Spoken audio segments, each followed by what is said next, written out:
What's up, YouTube? It's me, Handy Danny, and we are looking at a ceiling fan that I actually installed. Isn't it beautiful? That's an awesome installation. Forget the fan, the installation is all that. But anywho, I got a helpful tip for you guys. This is not really a video on how to install a ceiling fan. It's really a video on a helpful tip that will help you guys out along the way. Now, you can see the level of the different strings here. You see this string right here is lower and this one's higher.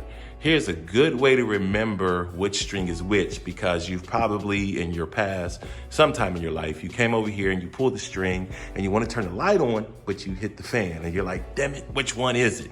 You know, but just always remember, wherever the string is coming out of, you see the string is coming out of this housing, which is connected to the lights.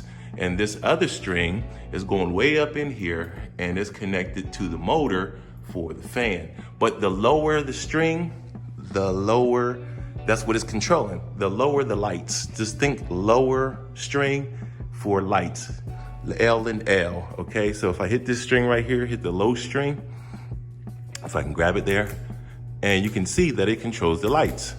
And if I hit the top string, it's going to control the fan, which is I don't really want to do because I don't want to turn the fan on and off and so on and so forth. But it's pretty simple, pretty easy. Just remember, the low string typically controls your lights, all right? Or you can just see where the string is coming out of, which is the light right there. Pretty simple, pretty easy. So this should help you guys out.